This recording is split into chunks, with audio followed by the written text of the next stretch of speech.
Well, morning folks.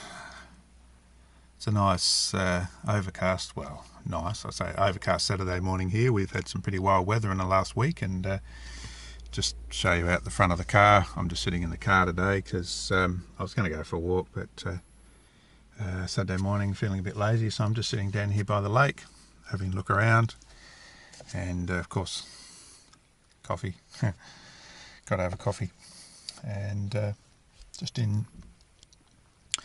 enjoying things. Today I thought I'd talk about the Panama Hat. What's with the hat? I mean, I know you've all been absolutely just beside yourselves wanting to know what's with the hat. I suppose for myself, the Panama Hat's always been something that I've seen as giving me a kind of, I've always associated it with a particularly relaxed lifestyle, I suppose, and perhaps a somewhat wealthy lifestyle. I've certainly I've got the relaxed lifestyle part of it sorted out. Still working on the wealth, but anyway, we'll get there. Better introduce Kevin. Say hi this morning. Hey, Kevin. Morning, Kevin. Say hi, Kevin. Yeah, he's a bit shy. Doesn't say much. So, Panama Hat. Yeah, I've always associated with perhaps with the 1930s. That's where the idea came from. When I was first looking at doing this channel, which was about a year ago, I came up with the idea. I was looking around for something which would kind of represent the channel and represent what I wanted to put across as sort of who I am and the kind of lifestyle I guess I aspire to. So that's where the Panama Hat idea came from. Some people reckon I look pretty good in it. Other people reckon not so much. But anyway, there it is. It's one of those things. I've had this one for a while, as you can probably see, because it's got a couple of stains on it now, but it's been worn a bit. But it's also a very practical thing for me because not having much hair left these days, and the Australian sun's pretty hot, pretty fierce, especially in summertime. And it's a good idea to be able to have something to protect the noggin. So where the Panama Hat originated, I thought I'd talk a little bit about the history of it. It's named after the country of Panama, but that's actually only a nickname. They originate from Ecuador. Back in they started making them about the 1700s, I think, and wearing them as sun protection. That being the tropics. They were designed as a lightweight, breathable hat, which could be sort of taken and used anywhere. But there was a guy, I can't remember his name.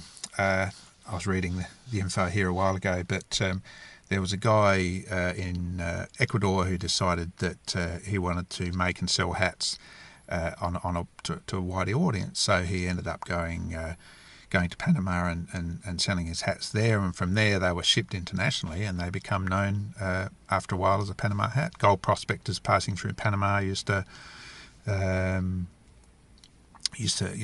look for a hat and protect them from the sun, and then of course other people would see they had it and ask them where they got it and all that kind of thing. So that's how it grew.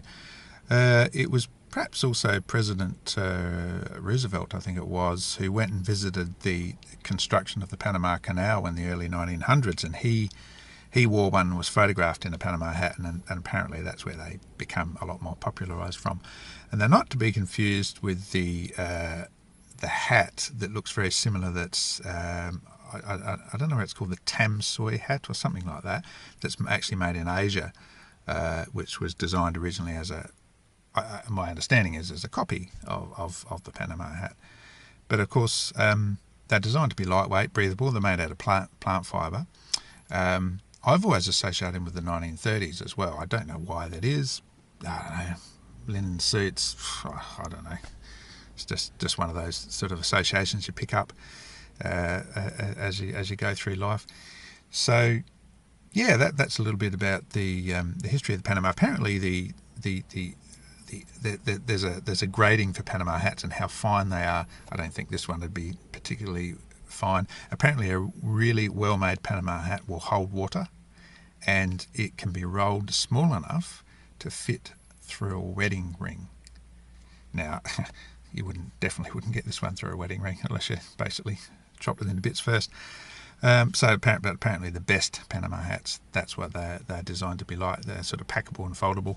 There's actually a whole website I was looking at a few months ago that's got where they sell all sorts of different varieties of Panama hats. So that's where that idea came from. And that's why I decided to call my channel That Panama Hat Life, because it's about life, and I associate the Panama hat with a sort of relaxed, somewhat well-off lifestyle, I suppose.